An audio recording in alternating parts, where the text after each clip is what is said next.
Lee Russel, welcome to Focus on the Fun Stuff. Thank you very much, Emma. It's great to be here. Today is I feel like I'm going to have if this episode doesn't go viral, by the way, like no episode, No pressure. no episode is going to go viral, because today we're going to be talking about AI, amongst also growing SaaS, starting a SaaS business. There's going to be lots of tangents to this, but I know it's just such at the top of most SME owners' heads. Yep. And probably the thing they think about at night and what the hell's happening. Definitely. So, Lee, before we dive into all that, you are the founder of a growing business called Minimal Viable Launch. Yep. I got that right. You got it. It's difficult to say that way. There's a lot of syllables. Free words. It's about don't name your company with free words. Very short. You're the founder of Minimal Viable Launch, and you ultimately, well, as I understand, you do help business owners do two things. You help them get their idea into that MVP. Like, it doesn't need to be perfect. Let's just get started. Let's get customers. Let's get revenue. And you also help business owners understand the impact, where they can leverage AI in their business. Yeah, absolutely. Like technology, I would say where we can leverage technology into your business, and AI is a big part of that and a growing part of the conversation. But what's fascinating to me with the AI topic is how many founders come to me and say, I've got this big idea. I want to automate this. And I'm like, this has been possible for 10 years. Why have we really? Not been doing this? No way. I'm finding fascinating inefficiencies in the world of British businesses that I think I understand why we have a productivity crisis in the UK, because we've been doing manual things that other economies have automated a long, long time ago. And I think now it just gives people the confidence to say, AI is such a magical thing, it must be able to do this. And I go, we don't even need AI for this. This is just a general automation. We could have done this a long time ago. Right. It's a fascinating world. I think there's going to be a lot of disruption. There's going to be a lot of incredible products launched. Yeah. But I think it's also going to take longer than most people are predicting, even though it will change the world's economy fundamentally. Yeah, totally. So, Lee, if we just take it back a few steps in terms of when you founded Minimal Viable Launch, and it would just be really great to understand your career up to that point, and what led to the founding of the business. So, I had done a uni arts degree.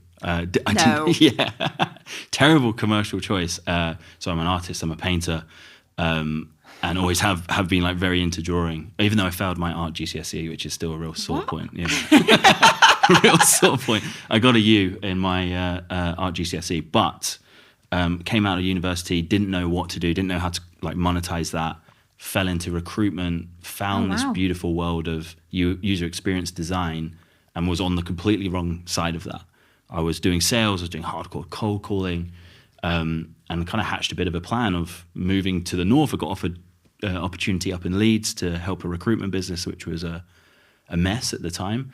And I was like, I'm only going to do this if you let me recruit UX designers, because I knew I'd make a big network in Leeds. And eventually I found a little startup who were looking for a junior, and I said, I'm going to take 2 weeks holiday, hire me. And that's where my career in technology started. Rapidly kind of grew into a senior designer, and joined a really exciting startup where we were doing safeguarding systems for children online, so protecting them from self-harm, abuse. We were working with organizations in the US to detect school shootings, etc. Became a product manager, and then a machine learning product manager, which is what we called AI before it was cool. And then, accidentally started a business. It wasn't something I intentionally did. I think, really? It was, someone asked me if I could do a website, and I was like, I'm pretty sure I can. I was watching a lot of Chris Do content. I was like, I'm pretty sure I know how to sell this. So I'd done a lot of sales previously. So I sold a whole website. It was in the middle of COVID. It was when everyone was doing those virtual conferences. Can you build us a virtual conference platform? I was like, yeah, I can do that. Thinking, oh my God, I don't know how the hell we're going to deliver this. And me and my partner at the time, we went on this, she was a UX designer as well. Went on this journey of basically building a company, like a freelancing company. And I was earning more from the hours outside of work than I was inside of work. But I was also managing a team in New Zealand, Australia, the UK, and the US. So my hours were everywhere. And a mutual contact of ours, Matt Essam, was like, you need to quit your job. Imagine what you could do if you were full-time in this business. And that's how Minimal Viable Launch started. Well, it was called Yuzu Agency at the time, after my favorite cocktail, a Yuzu Negroni. Oh. But no one can say Yuzu. No. Or Minimal Viable Launch. I'm not great at branding, so don't hire me for that. And when did you start the business? That was back in 2021. Like formally, made the limited company in 2021. Was doing projects in 2020 as a freelancer, and it's been a wild ride. Kind of scaling, failing in both aspects, I think, and seeing waves of growth and waves of degrowth or shrinking in the business. Yeah. So, again, thank you for coming on today, because I just think this is going to help so many people kind of shift the lens that they're looking at this through. Because we had a conversation, like I've known you for a couple of years now. We met on the Dent ski trip.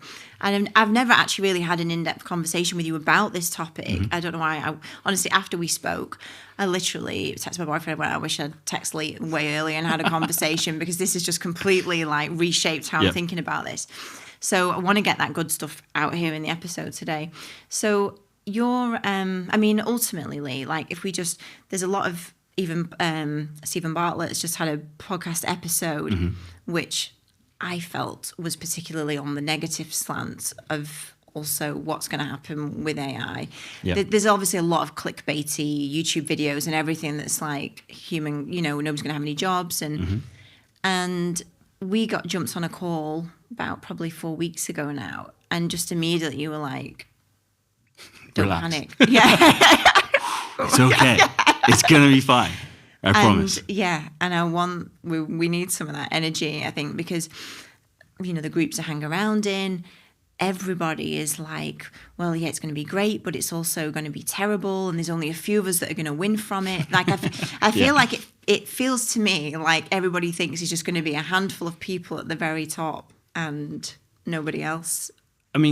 That's like the most dystopian view that we could take, right? Yeah. And it's a possibility. Don't get me wrong. We could have a cabal of like 5 to 10 people use AI to control the world. Fine. But I think things are never usually as great as we predict, and they're never usually as bad as we predict. They're somewhere in the middle. And I find this idea that AI is the only technology that humanity has ever invented that is going to act in a completely unique way. It's not going to grow the economy. It's not going to build a new economy and change the economy. It's going to destroy the economy. It is going to overtake the economy. Yes. And if you look at the history of human innovation, that's never been the case. Why is this one the case? What people say, well, it's the first time we've automated human intelligence. No, it's not. Right. Like we used to have accountants that used abacuses to do manual calculations to run company books. And then someone invented the computer and someone invented Microsoft Excel, and suddenly that brain power was outsourced to Excel. Do we have more or less accountants today than then? We have more. When you have new capabilities, the pie doesn't stay the same, it grows. And the pie, the way the work is allocated in the pie changes. But as long as there are problems, there exists a space for humans to manage and solve those problems. And I really think, at least in the near term, next 5 to 10 years, we don't have the technology to operate like me and you. Really? That's not, this technology has fundamental flaws in how it operates. Well, no, they're not flaws. They're features. They're not bugs. They're features. The hallucination problem is something that a lot of people talk about. If we can prompt it in the right way, or we can build bigger and better models, it will stop hallucinating. It won't, because that's how it works. It takes your string of tokens, your text that you've put in, and it hallucinates the next string of tokens. If you remove that ability, ChatGPT, Gemini, Claude, any of these other models, they don't work. And what people are often conflating is this concept of artificial general intelligence, the idea that we could create a living organism that has free will, volition, has a self-drive, and it will autonomously take over the world and do everything. That's not what we've invented. We've invented a stochastic next token predictor, which basically means you put input in and it predicts the next token. The cat sat on the mat, right? Or depending on what you've put in before it, something completely different. But I don't see how this technology evolves without serious breakthroughs into a system that replaces humanity. And I'm actually a little bit sick of technologists like myself, futurists like myself. We always discount the amazing machine that is the human brain. Like, we're incredible. Like, humans are the most complex organism that has evolved in this universe, has amazing powers of creation, built everything around you that you see, the human brain has created. We have terraformed the earth for good and bad. And we suddenly, when we look at these AI systems, we say, well, it can do poetry. It's going to replace all of humanity. And it's like, why? Why are we predicting that? It's a very specific form of intelligence that we've created. And just to go back a couple of sentences where you said about the hallucination, sorry, can you just explain to me what you mean by that? Yeah, so the way these models work is there is a chunk of tokens, all possible kind of language chunked up into these tokens, which you can imagine as chunks of text, words, letters, numbers.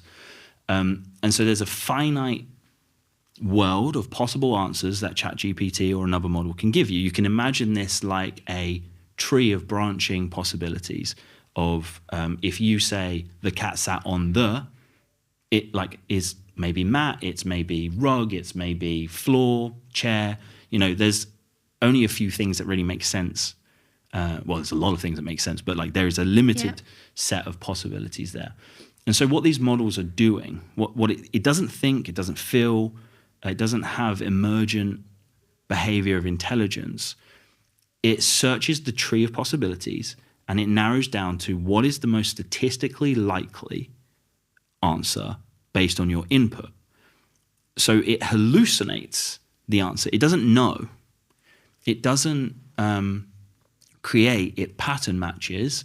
And yeah, there is a lot of research around like humans hallucinate. A lot of our creativity is hallucination. And that's an amazing ability, but it doesn't know. It can't plan. It can hallucinate a plan that it thinks is most statistically likely based on what you've asked it, but it doesn't know. It doesn't know like me and you. Understand. And when you say like no, like me and you, that's from emotional intelligence, awareness of other factors. Is it kind of like we have a more holistic view of... Yeah, like, so humans are context machines. We are incredible machines in that I can throw random situations at you. And yes, we have people who panic and kind of break down in very scary and overwhelming situations. But a lot of humans can be faced with incredibly weird and dangerous and overwhelming situations and immediately get to work on a plan. An AI model, when it encounters something truly novel, breaks. Right. Even if you're in the US, right, we talk about self-driving cars. Yeah. A 16-year-old driver with a couple of hours of tuition could encounter on a crossroad a truck that has been jackknifed by another truck, and it's full of rubber ducks. They've all gone all over the road. There's like millions of rubber ducks everywhere. They would stop, they would look at that and go, oh my God, this is pretty crazy. Is everything safe? Can I proceed? And then that driver would plot a path around those rubber ducks and navigate and carry on their journey. Yeah. Unless an AI model has seen thousands of examples of rubber ducks in the road and to know how to react. In our current models, it just breaks. Right. It says, does not compute, I don't know what to do. And for safety reasons, we then just stop everything. So we discount this ability of humans. Like, this is why I'm always talking about human in the loop AI systems. Why the hell are we trying to automate humans out of our businesses? We've got the benefit of millions of years of evolution of this amazing ability to plan and have context, and deal with uncertainty. Why are we trying to automate that away? Like, it's an amazing ability, and computers are nowhere near able to do that at this current day, as of May 2025, June 2025. Okay, so just digging into that a bit more then, when you said why would we want to automate out? So obviously, although you've just said we were able to do this for many years anyway, it's not a new thing. We were able to automate tasks. Everybody's really hyper focused on it now. What can I replace? Who can I get rid of out of my business? What am I going to do with it? So obviously there are some things that are just, I guess, I don't know what the word is in your world, but in my world it's kind of very process driven, systemized things that don't need excuse me, like almost much decision making around. Yep. So because there's a lot of talk and YouTube videos and clickbait things about AI agents, and so for you, and I know we don't, to be fair, 20 years out, 30 years out, 15 years out, we don't know. I know you said that you used the time frame before of 5 to 10 years. So in that, what do you see as being, I guess, the opportunity and benefit here that we should all be excited about? Yeah. Because a lot of people's conversations and thoughts, unless you're either super clear on how you're going to use it, like I'm going to make loads of money out of this, a lot of, I guess, standard business owners are like, am I going to be wiped out from it? Am I not needed? How am I going to utilize it in my own business? What do you see in the next 5-10 years as being like the true amazing use of it that's going to actually make the pie bigger, as you said, which was a great analogy? Yeah, so we would call that a deterministic process, when there's a clear route to this happens, then that happens. If this happens, then do that. Those deterministic processes are right now very automatable. And then we use humans in the loop to basically be the sense checkers. And like the reason I'm so confident about that prediction of, let's say, nearer term 5 years, that, the CEO of Anthropic, who has Claude, has said like 50% of all junior white collar work is going to be automated. I don't think it is, because you need humans in the loop to manage these outputs. These are the most unreliable systems. It's like the most incredible employee you've ever had that turns up to work drunk 95% of the time, and we need people around them to manage them and make sure that they do a good job. So we really encourage, I think the opportunity is where founders have a very clear idea for a painful process in their business that we can outsource to the kind of strengths, the zone of genius of AI, which is hallucination of content, so content generation, translations, and systematic processes. And we use the humans to manage those systems, to make sure that the context is good, that we handle the human relations, we handle sensitive issues. Like a lot of people are like, let's throw AI at support. Yeah. I think it's a bad place to go, because usually your customers, when they're reaching for support, they have very little tolerance levels for things going wrong. Like, don't do that. Klarna said, hey, we're AI first. We're going to fire all of our support staff. And they ended up walking that back. They've started rehiring. Really? Yeah, they're rehiring again, because they've realized, like, when do you not want to be on the phone to a robot? When you have a serious issue. By the way, your credit card bounced and we've just sent you to debt collectors. Right, Mr. AI, please get out of my way. I need to speak to someone who can actually deal with this problem. Not, there isn't a help document that talks about this weird situation. A human looks at it and goes, oh, okay, let me help you in this complex world, this messy world. So I would say the founders who are going to win are those who have a very clear idea of what they want to achieve with AI, and they're solving what we call like burning hair problems, either for their customers or internally. And they're not thinking about replacing people, they're thinking about human AI symbiosis. Let's create a system of the two together. Let's lean on the strengths of both, which are different, which is awesome to hear. And if we create that system, we create a more efficient business, a more productive business. We talk a lot with consultancies about becoming high-tech, high-touch, right? Personalization at scale.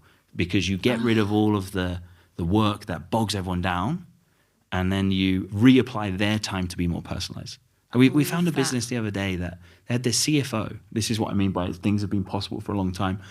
They had their CFO manually typing out 40 credit card reports every month, line by line, so that she could analyze them. I was like, we don't need AI for this. We can just export it.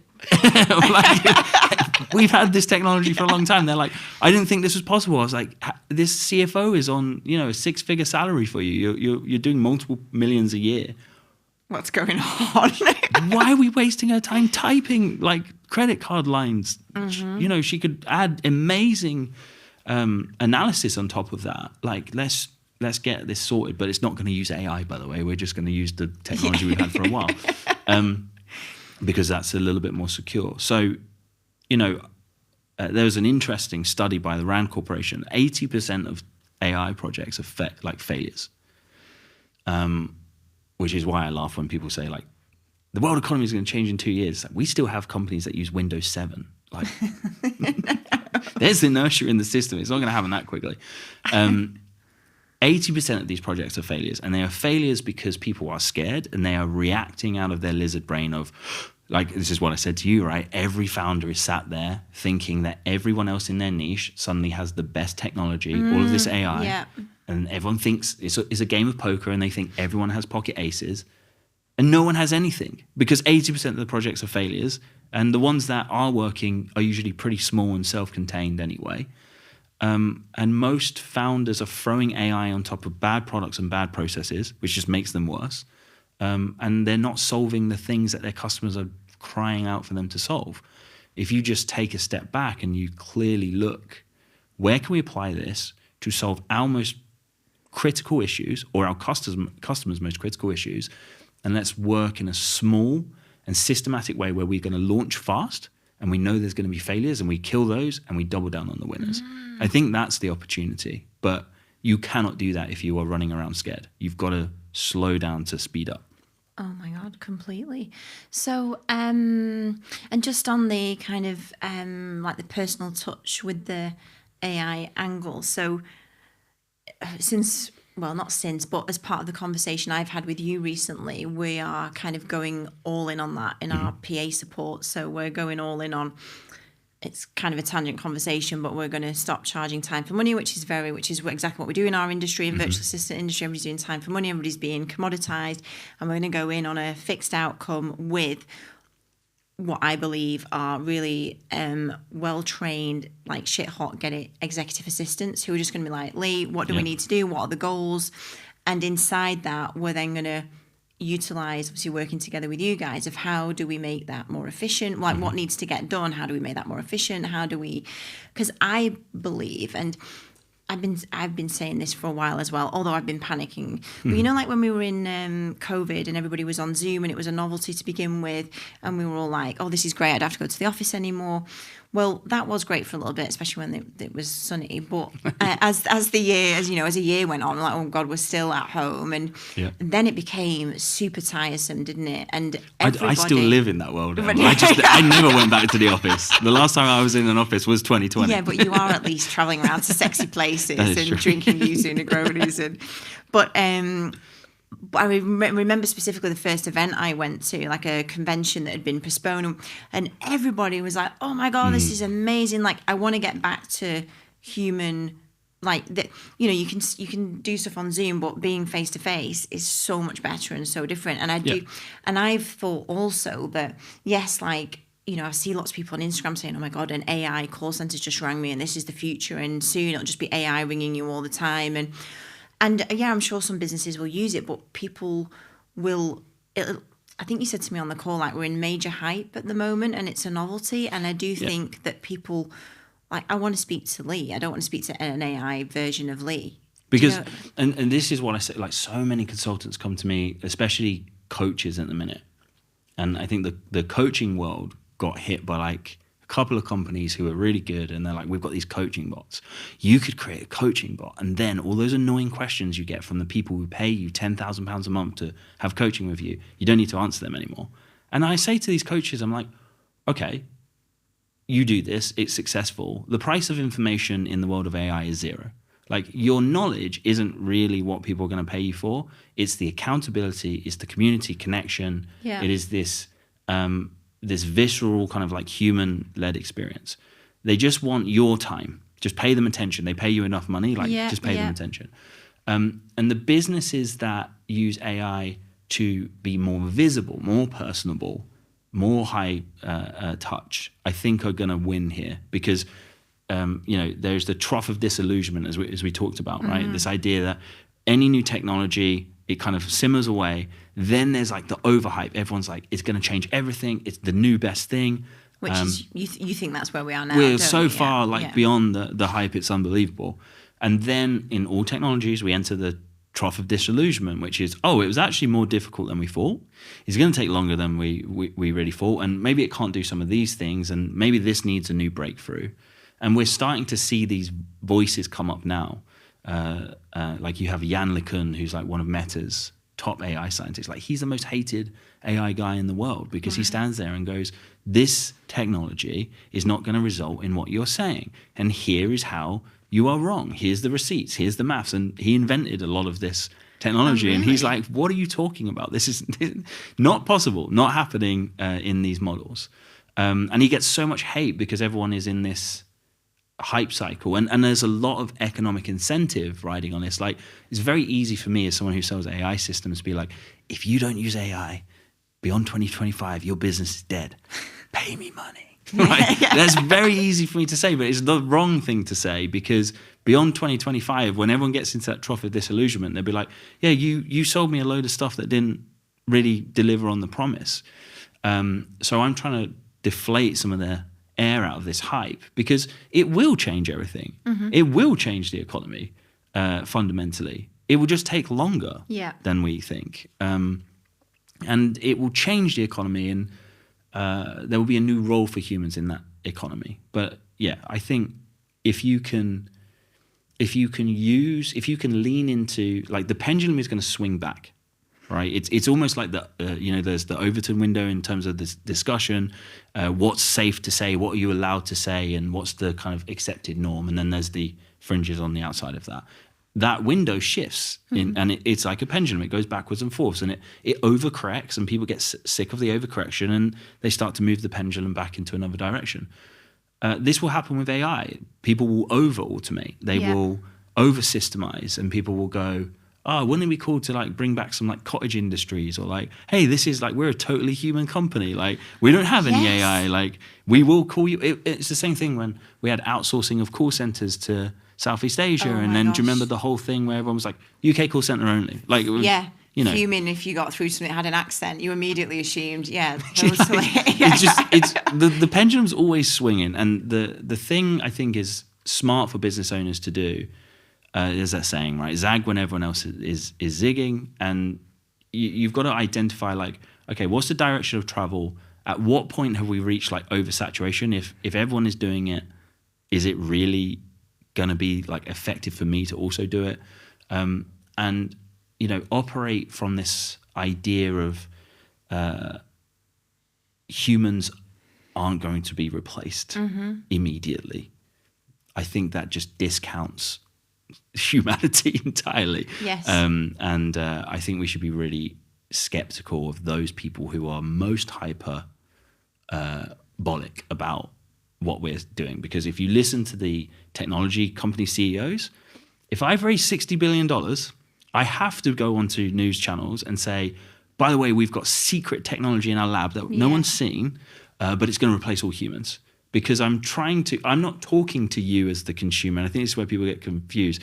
They're talking to VCs to raise their next round. Yeah. And they're talking to developers to say, build in our ecosystem, because what's coming is even better. Don't build in Google's and don't build in OpenAI. There's a war going on in the AI space.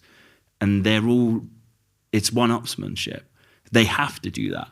Because whoever gets the majority of the developers in their space will get the network effect of those developers will build tools and integrations that make it easier. And so, it's a winner-take-all market. There's not another Google in the search space, right? Where's Bing? Like very, very small percentage of search. So we've got to be careful with who we listen to here. Oh my God, I'm so glad you said that. I am literally subscribed to AI newsletters, and I feel like a lot of the articles that are in them are like, CEO of XYZ business has said people aren't taking this seriously. Humanity are going to be completely replaced. And like, they're all very, nobody's taking this seriously kind of articles. But what you've just said makes perfect sense. Like, there are going to be changes and issues with this. Like, before we had alarm clocks, you used to pay someone with a stopwatch to wake up super early. They're called window knockers, right? They'd go around with a big stick and smash on your window. Yeah. I don't know this. Have you never seen these photos? It's hilarious, right? They've got a big stick. They'd walk around, like, bang on your window and wake you up. I'm talking like in the late 1800s or whatever. And then we invented technology, and unfortunately, the window knockers were disrupted, and we don't have window knockers anymore. But also, was that a really good use of humans, right? Like, again, awesome systems, biological systems are humans. So we just reapply humans to where they're really valuable. And people get really angry at me about this because, like, sometimes I see people doing jobs that I think are invalid, right? to say this, right? Where I used to get really annoyed. I used to work up in Shipley in Yorkshire, right? And there's no barriers in Shipley. Yeah. And they employ 6 people to check your tickets every day. And that used to infuriate me every day because I'd be like, I've got to get my ticket out and he's going to scan it. And we've had barriers since like the 80s. Oh my God, that still happens at Piccadilly in Manchester. Why? Yeah, why? No, it is. And they clearly hate the job as well, and they're not interested in it. And I'm not saying, I would just be like, why can't we put the barrier in and then they could do directions or they could be like friendly. Yes. How are you doing today? Like, you know, that is how I'd reapply them. And I think, we have to be careful with what people are saying. Mm-hmm. Like, if I want PR as a technology founder right now, how easy is it to go and get major news articles, news organizations to report on what I've said? Yeah. If I say, the future looks slightly different, but not much. Crickets. You're losing your job. Press everywhere. It's like, all right, I've done my job. Thank you very much. Yeah, I totally get that. Okay, so the future's bright. We just need to use this for the right reasons, get really all in on our human expertise and strength and personalities and the experiential part of it. The experiential part, I think, is fascinating. I talk a lot about this with entrepreneurs of like connection. Like, what's the connection economy? Where you have the ability to, like, this is how we've met, right? In this ski trip. It's an organization that brings like-minded individuals together and uses that as a way to drive business for themselves and referrals, etc. I think that's an interesting space to be in right now. Is like, when you start to have all this free time, what do you do with the free time? Mm-hmm. There's never-ending problems in the world, so you can apply it wherever you want. But I think a beautiful place to apply it is like, how do I connect people? Because we're going through like a loneliness epidemic. Yes. Like, look at, people feel more lonely and more disconnected than ever, but the reality is the technology is, you know, you're more connected than ever. I travel around the world and I speak to my family every day. Well, my mum has not picked up my last 3 calls, but like, I speak to my family via WhatsApp or whatever every day. But it's easy to feel lonely in that world, even though anyone is a 5-second message away. Yes, which I think will only be exacerbated. And I think people will get sick of and really gravitate back to, like you've said already, I want to speak to a human. I want to interact with a human. I want someone to say if you've had a nice day and mean it. Yeah. Totally. So we're going to go all in on that. And then if we could just cover, so I feel like there's a lot of YouTube videos again at the moment, and the title is about AI agents. I've now got 500 AI agents working for me and I don't need anybody else. And so just what would be like, what's possible? What should business owners be thinking about? Their application? I think small, which is a strange way to think about this. But this is the whole minimal viable launch methodology of what I saw when we try to put too much technology into a business too quickly. If any of you have ever worked in a company that's gone through a digital transformation, you know it's hell on earth. Nothing works. Nothing gets delivered. People quit. Like, it's awful. We like this idea of the ship of Theseus, right? The idea that we replace plank by plank by plank, and we rebuild a whole new ship from the inside out. We don't just do it all at once. We identify which is the creakiest plank, and let's replace that today. So small laser focus systems. It's really easy for me to get views on YouTube. If I create a beautiful graph in N8N, which is an automation platform, right? And it creates these nice little nodes where it's got these little connections and you can see the product labels. And I do a video and I say, this is booking me 100 meetings a day. I've earned 6 figures a day, whatever it is, right? It's like, sure, right. That's why why are you not doing those sales calls? How have you got time to do this video? Like, my business is scaling rapidly at the minute. I don't have time for a YouTube video. My YouTube channel died because it started to be successful, right? I didn't have time, didn't have the system in place. It's really easy to create this God model of an AI agent, which does everything. And no, it doesn't. It might do that in the pilot. I think we talked about this, right? Piloting AI technology is really easy. Like in an afternoon, I can spin up an AI agent that in a very specific playground can do what we intend it to do. And then you deploy that pilot into the real world environment. The real world environment is messy. People have insane requests.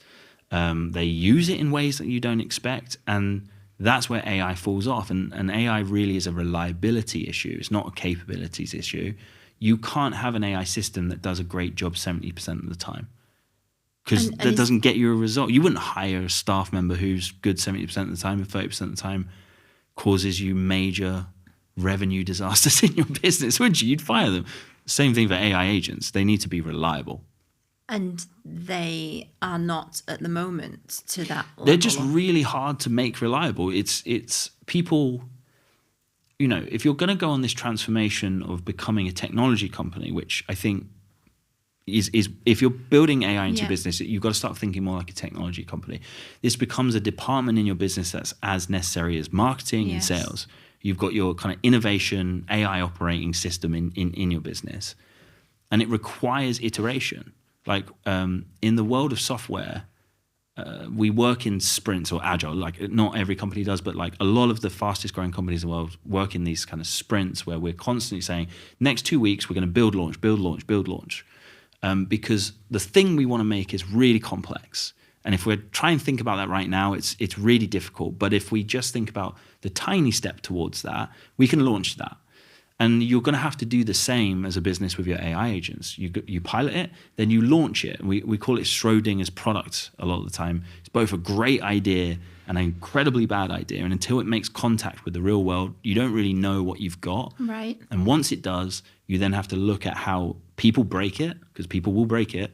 And you need to rapidly innovate on top of that. We talked about Hey Monica a little bit, this AI yeah, of course, let's chat about that. Agent training, bookkeeper training platform, right? So it trains bookkeepers how to do bookkeeping in the real world, and it's 10 AI agents. And we prototyped that and launched it. And it was the most stressful day of my life because they onboarded 100 people on day one. Oh, wow. Which was great for them successfully. I had a little cry in the gym halfway through the day because I was like, I'd done about 60 hours of coding over the weekend. We launched on the Monday, and people just started breaking it left, right, and center. Really? And they've never worked in a tech company, so they were like panicking. And we're just hacking away, like redoing prompts and things like that. And eventually, like we iron all the bugs out. But people were annoyed. Like one of the AI agents, it would send a receipt when you ask for it. And one of them, it's like they've gone to the shop, and on their purchase, they've got some clear business expenses, and then there's like a pint of milk and a Snickers bar in the receipt that it sends. And they're like, is this a business expense? And the AI didn't know how to answer that question because we hadn't told it about whether it's business expenses or not. Right. And that broke the whole scenario. And people were confused about it. And we had to go into the content and change that prompt. So expect to change stuff and fix it. That's okay. You should be breaking things if you're pushing far enough. Got you. I feel like this is making more and more sense. the more it goes along. So as an example, back in the Stephen Bartlett episode recently, Daniel Priestley was on, and they had this whole round table. And in the first kind of 45 minutes, they talk about that they've ordered some water and it's been delivered, and how like they use that example as everything, like humans are going to be, like a lot of humans are going to be kind of, I guess, disrupted, displaced. But I guess from what I'm learning here from what you're just saying is that, well, this particular like bottle of water and delivering it to the address, the address where they were, it's two very, very specific things that it's been told. But anything outside of that, well, it's going to struggle. It needs to be told, well, if there's a traffic jam on the way, or if this road's closed, or it's going to need to be preloaded with everything to. It's like it's a fractal problem. This is the issue. It's a fractal problem. If you try to code, so let's look at Tesla's self-driving technology. Which is also a massive hot topic at the moment, isn't it? Because it's basically saying there's going to be no drivers of anything. And and so I'm like, disclosure, big Tesla fanboy, been an investor for a long time, and absolutely love the self-driving technology.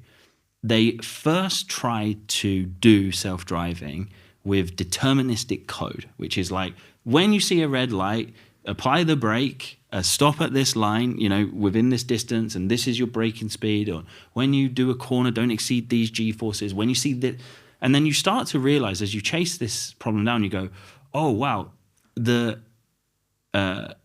physical world is like an insanely complex problem that no matter how long we put lines of code in, we're never going to code all of the scenarios. So we need a new approach.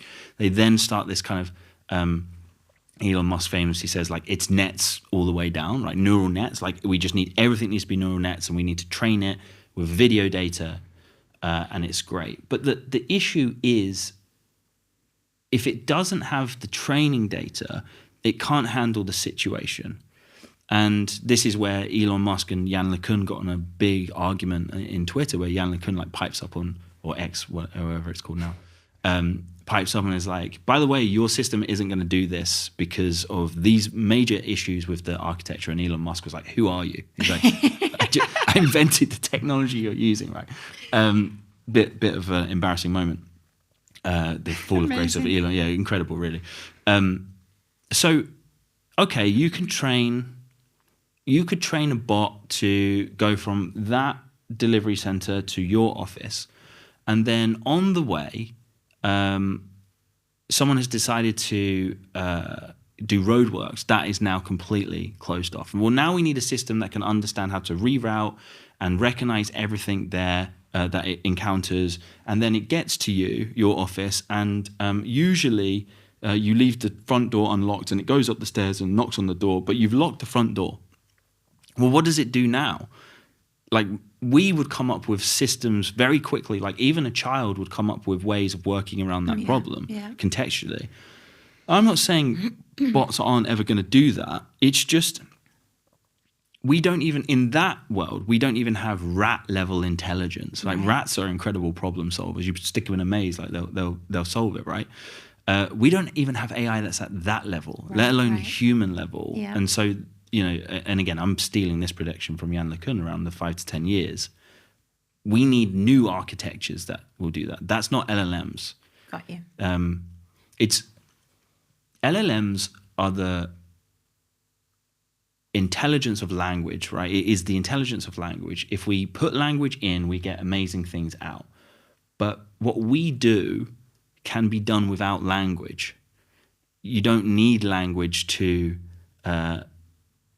navigate a physical space. Humans don't. You can use language to optimize that, the way you solve that problem, but there's more to our intelligence than language. There's much. It's a very tiny part of our intelligence. Mm-hmm. We've got a brain that has multiple subcomponents of it that operates without language at all. Yeah. And so why do we think language is all of human intelligence? Mm-hmm. It's not.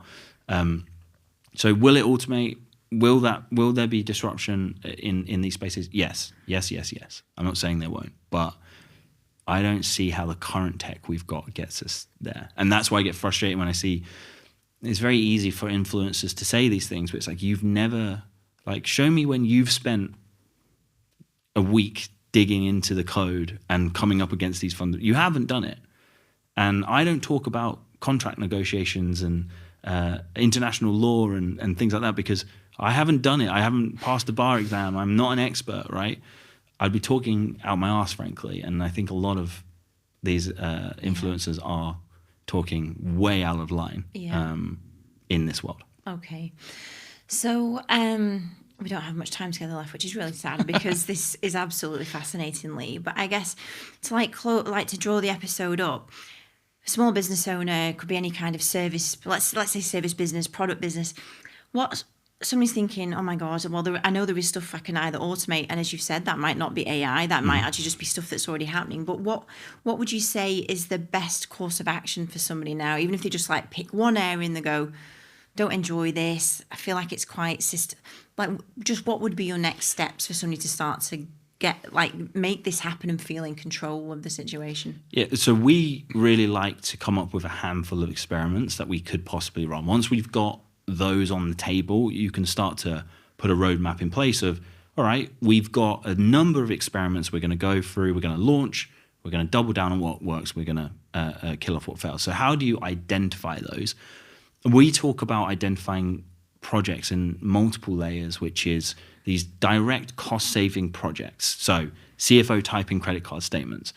That is a no-brainer quick win, generates like revenue to your bottom line, not through new revenue being generated, but through a reallocation of resources. And that can often give your business, you do a couple of those, you start to get some breathing room in that cash flow. And you can start to say, well, what's the bigger project? So start with the cost savers, things where we're talking with a social media agency, they pay a whole host of people to write content for them every single week. And I'm like, well, we can just shift the system and the AI can generate the first pass, you can do the edits, and then you can handle all of the negotiation with the client on what they want to change, etc. Yeah. Those are a no-brainer to start with. Then you can go to this revenue generating project level, which, so we have a customer, he does animations at about they start at like $40,000. And we were like, well, how do we use AI to help you sell more of these? We came up with a product called the $1 Million Napkin Sketch. He sits with you for an hour. He works with businesses with technically complex products that struggle to sell their product because they can't explain it. And he's an engineer. He sits with them for an hour. They've got an AI note taker. He is drawing on a napkin or a digital napkin, and he comes up with a keyframe of like, this is how I think we should explain your idea. And then the AI translates all of that and outputs it into a highly formatted like PDF that's all been designed, and we've got a template, etc. And within the next day, they have a 20-page document that he presents to them. This is why we should do this animation. This is the marketing campaign. This is the proposition. That's like a revenue-generating product because he's now giving away something so valuable. Yeah. Like he's getting leads all the time. But that's multiple agents to do that. Those cost-saving projects are usually just one agent that does a very, very small and specific thing. And then finally, as you investigate your business and like talk to your business leaders, right? Talk to your department heads. Mm-hmm. What's your objectives that I've set you? What's your KPIs? Where do you struggle? Where do you wish you had 5 more superstar employees? Like what would you do? Oh, great question. What are the unscalable things you would do if I gave you unlimited headcount and unlimited budget? Like what would you do? And when you start asking those questions, that's when you start to come up with your AI moonshots. Yeah. These are the big opportunities, which is like, this is an 8-figure revenue opportunity and it is a daring project. Don't start there unless you're really, not risk averse. But it all comes from questioning. There's this method that I talk to my customers a lot about called problem scouting. My primary school teacher would often tell me, Lee, you have 2 ears and 1 mouth for a reason, which I've used to my advantage in my career, which is I'm listening for repeating problems again and again and again. When I start hearing the same thing, either from my customers or my team, I go, that's interesting. Let me investigate that. That's the kind of method of problem scouting. You dig into it and you say, can we apply AI to solve this problem? And you can chat with AI to see if AI can solve that problem. Be careful. AI is a really unreliable advisor. Like I think there's a problem in the industry, in the economy brewing, which is I know a lot of entrepreneurs who use ChatGPT as a therapist and as their business advisor. And legal advisor. Yeah. But like ChatGPT has been, or any of these models, has been trained to be really congruent. When I say, ChatGPT, can you write me a poem? I don't want it to say, I'm not really feeling it today. Maybe tomorrow, right? It has to say yes. When you look at the raw outputs of these models in the early days, like they were like, wow, they would come out with some crazy stuff like racism, homophobia, like they'd just say, they were trained on the internet, right? So these things are pretty wild. So we've trained all of that out, and we've trained the models weights, which is kind of like how we determine what output comes from your input. We've trained them to be really congruent. But you don't want a congruent business coach. You don't want a business coach that goes, or you don't want a therapist when you go like, my wife is moaning at me. She's saying like, I'm being bad in this way and I'm failing the relationship this way. You want a therapist that can maybe say, I think that's unreasonable with your wife, or I think you're being an unreasonable asshole, if I'm honest with you. AI doesn't do that. It says, right. You know what, Lee? You're right. Really? It's everyone else is a problem, not you. And then you say, well, but critique my idea. And then it goes, well, you're right. I should critique your idea. Your idea was bad. And you go, but I think my idea was good. And it goes, you're right. Your idea was really good. It doesn't critique you. It can't critique you. Right. Okay. They had to train a lot of that out in the model because when people first started using ChatGPT for therapy, and if you've ever used some of the chain of thought models where you can see its reasoning, it would come up in the chain of thought. It'd be like, I think this guy's a bit of a narcissistic arsehole. Like, and maybe I should say that, but then maybe the user went, and they would see it, and people would get really angry. And in the testing phases of these models, and be like, why is ChatGPT calling me narcissistic? It's like, because you're being narcissistic. And a good therapist would tell you that. Yeah. But we now have models that are going to exacerbate people's neuroticism, I think that's the word. Yeah. Neuroticism. Yeah. Because it doesn't disagree with you, and it's never going to tell you your business idea was bad until you ask it to, and then it will, and then you don't know. And this is akin to like Putin, right? Putin thinks the war's going incredibly well because every one of his generals that ever says anything bad gets thrown out of a window. Yeah. So no one says anything bad. So he's in this bubble of bias, right, where it's lies all the way around him. I think, I don't know. Yeah. But I think that's going to happen with AI and these people who over rely on it. Oh my gosh. But your human therapist will tell you when you're wrong. Yeah. How interesting. This has been fantastically, honestly. I mean, where can there's going to be loads of people listening to this going, I want to know where Lee is. What can I get from Lee? How can they find you? So post a lot on LinkedIn. There is a YouTube channel, but it's currently dormant as we're trying to. Who knew? Why did no one tell me that scaling a business fast is just as painful as not having a business that's growing? Yeah. You'd think at least it'd be a bit of relief on one side of it, and it's like it hurts both ways. I don't know why. I thought it was going to be all good. So we're the YouTube is on hold, but LinkedIn, you'll see a lot of AI content from me. We run a monthly workshop which teaches entrepreneurs how they can start to apply AI and AI agents into their business, or just automation that's been available for a long time. Amazing. So we do that monthly. There's always links on the content that we post. It's the 12 AI experiments workshop. Find the cost savers, find the revenue generators, and find your moonshot. And you've got a newsletter as well now, haven't you? We've got a newsletter. We've hired an incredible marketing manager who has just been implementing and launching. So I've been, we have a newsletter. I've seen you a lot more, I feel like, in my periphery of LinkedIn and everything going on. My team just forced me to create. They're like, right, you haven't got time, send me WhatsApp voice notes. I can create content with WhatsApp voice notes, which is great because I can just chat away. which is awesome. But yeah, those are the main places to find me. Fantastic. Lee, honestly, I can't thank you enough. I think this is a really pivotal episode at the right time to just go, calm down, just actually plan, be pragmatic, solve problems. Solve problems with technology, please. Yeah. There's a never-ending world of problems. You will be okay. As long as problems exist, your business will be fine. There will be jobs, and the world is very complex, and the universe is very big, so we're never going to run out of problems. I love that. Thanks, Lee. No worries. Thank you.